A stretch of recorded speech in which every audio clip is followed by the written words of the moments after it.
Welcome back to another episode of the Crypto Serpent, and if you do enjoy the videos, and don't forget to hit that like and subscribe button. We have an action-packed episode. Let's go, Serpents.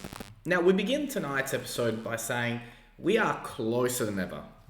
We are closer than ever of this case going, well, where we all know that it's heading, and that is towards a settlement or a win. Now, XRPL could become the go-to platform for CBDCs, and here's how. It's very, very interesting, like how these articles are now starting to come out. I mean, you and I have known about this for a very, very, very, very long time, but it appears that the rest of the world is now catching up to it. The idea that this particular chain is the one that could assist all the CBDCs out there. Now, federated sidechains concepts like smart bet for CBDCs, and one-stop solution for governments and businesses. So in 2022, a number of leading blockchains, including Avalanche, Polygon Matic, Ethereum, and BNB Chain, implemented purpose-made sidechain solutions. But the XRP ledger, the XRPL blockchain, can supercharge state-backed digital assets with its federated chain. Of course, other organizations and other companies and other blockchains went out there and tried to get, a market share of what XRP is trying to get into. I mean, XRP is solving a $155 trillion problem. 155 trillion. That is 155x the entire crypto market today. That's how big what they're trying to solve is, right? Now, Mr. Jake has taken to Twitter to share his estimations of XRPL's federated sidechain's role in the development of central bank digital currencies. Whether you like them, whether you don't, CBDCs are coming.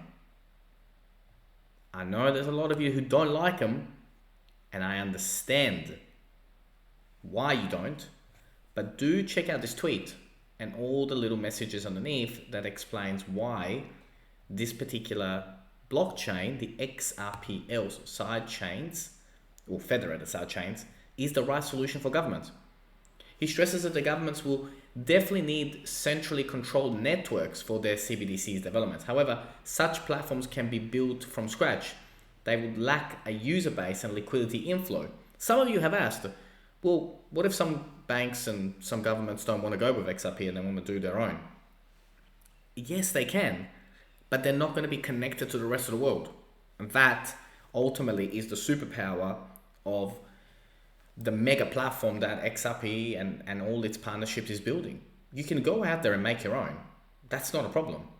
But you won't have on-demand liquidity with the rest of the world. And that, ladies and gentlemen, is one of the key reasons why this particular crypto is mentioned on this channel almost on a daily basis. Now, let me take you to this particular document because it is still mind-blowing to me how someone hasn't gone to jail just, within these organizations. Hi, Bill. I hope this email finds you well. I had sent a few emails to your Gmail account regarding your Simpson voucher benefits. Please check your Gmail account for this information as there are some coverage decisions that need to be made before May 1. What is going on? How has Ripple not been able to get access to these yet? What's inside those emails? How can that shake up what's going on in this case? I've said it before, and I'll say it again. It's a settlement or a win. And again, it's not financial advisor, I'm not a financial advisor.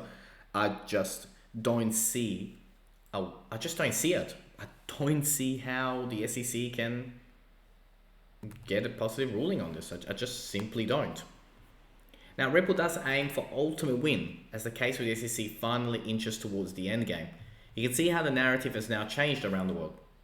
Now they're talking about end game, the end. It's finishing. It's coming to an end. And you know what? I love it. I love it because we've had enough. Now, I've mentioned that I am optimistic about November. I am very, very optimistic about November. And what an end to the year it would be. Now, Ripple CTO David Schwartz explains why XRPL is better than all mainstream blockchains. I mean, he is very vocal and very passionate about what he says and how he says it. Not only that, but there are also rumors that he was one of the people that started Bitcoin. Now, I am not coming here to talk to you about that, and I don't want to get involved in those type of, conversations. But there are people out there who believe that he's actually the one who created both. That he created XRP and he created Bitcoin. Now, is that the truth? You and I will probably never find out who Satoshi is. Does, what those people say about him potentially being the one? Yeah, but there are lots of names out there. I mean, for all we know, Satoshi could be a woman. Doesn't have to be David Schwartz, right? So it's something that, we don't get too involved on this channel about these sort of things. There are lots of things pointing towards him potentially being the one, but let's not get into that. Let's look at the things that we can look, touch, and feel. And what we do know is that the advantages of the XRPL chain are unprecedented. It's as good as it gets when it comes to solving this particular problem. But have a listen to what he had to say. Awareness of the XRP ledger as a layer 1 option has been increasing. Those speeds, fees, scalability, low energy uses, and I think the track record, 10 years running, and the built-in DEX, tokenization, sourcing efficient liquidity. The XRP ledger rises to the fore as a core opportunity to differentiate against other chains with these features. There is no comparison. There really isn't anything that comes anywhere near this. Now, there's been a lot of talk around when is the bear market going to end? Is it going to end early? Are prices about to start to skyrocket again? We will definitely talk about prices today, and we'll talk about where we're at and what can we expect from the coming weeks and months. Is it the end, though, of the bear market? I don't think so. I think we still have quite a bit to go before we do start to go up. Do I believe that we have to wait until 2024, 2025? No, I personally don't, because I think mass adoption of crypto and blockchain is happening way faster than anybody is expecting. And so, no, I do not believe we have to wait until 2024, 25. But again, it's not financial advice and not financial advice. It's just, one person's opinion on this take. Now, Ripple General Counsel responds to the SEC Chair Gary Gensler's Kennedy recent crypto speech.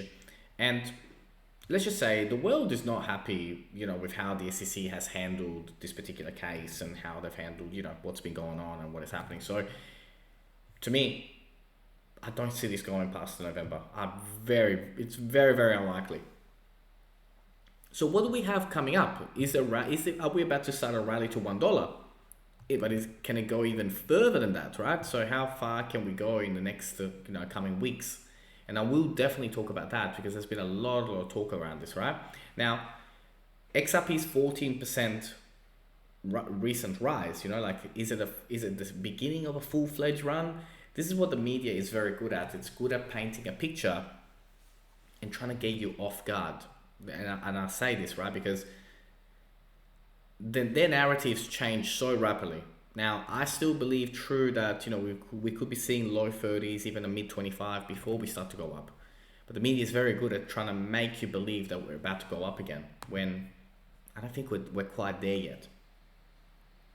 Now, has the SEC latest filing put some life into their legal battle? No, it has not. And I will be bringing you all the latest updates. September 19th will be a very, very important date. I'll be making sure to bring you information up to date, even though I will be in the Gold Coast for the crypto convention. I've got 2 speaking gigs. I'll be speaking on Saturday and I'll be speaking on the Sunday as well. I'll be interviewing someone on the Sunday, but more information on that later. Now, the XRP buyers drove the alt to 34 cents, but sellers could still have an upper hand. This is more like it, right? I do believe we're going to go down before we go up. That's certainly how I'm playing this.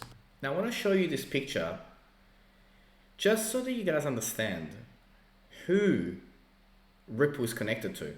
The Director of Monetary Markets, the Chairman of Saudi Arabian Monetary Authority, the Chief Executive Hong Kong Monetary Authority, and there he is, Brad Garlinghouse.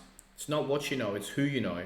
And Ripple's connections are extremely tied up to the entire financial market. Now, when we talk about support levels and where we're heading and what can that look like, I've mentioned before around the mid-20s. Now, this is what it looks like. It's probably very, very accurate support levels that I'm going to be looking at. Of course, the 30 to 29 is very interesting, but the 27 cents to 25 cents is really, really looking like the spot. Now, again, that's how I'm reading the play, interpreting the play. And let's see, could we bounce from here and continue to move forward? You can see now where the next levels are. You know, you've got the 42 cents area.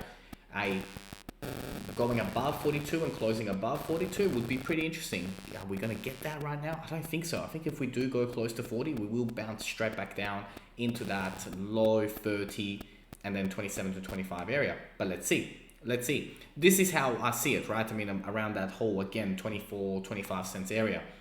The other thing at the moment that we're looking at is how we go from here, but let's take it one step at a time. Now, for those that are like, you know, day trading or wanting, you know, to do leverage trading, which I don't do, I don't recommend. You know, there are talks about, you know, having a take profit 1, take profit 2, take profit 3 around, you know, from anywhere from here to, you know, 64 cents. Ignore the September, October there. That's certainly not how, you know, how long it's going to take to get to those levels. But that is something interesting, you know, like for day traders to consider. For long-term traders and for people that are in it for the long term, nothing to worry about there. But, you know, for somebody who wants to do a short-term trade, to me, though, we do look like we could either be going to 40 and then come back down, or come straight down into that 30 level, maybe even touch that 25 level before we start to go. But when we do go, it will be amazing. Now, thank you so much for being once again here with me. If you did enjoy today's video, then don't forget to hit that like and subscribe button. As always, thank you. Look forward to see you on the next one.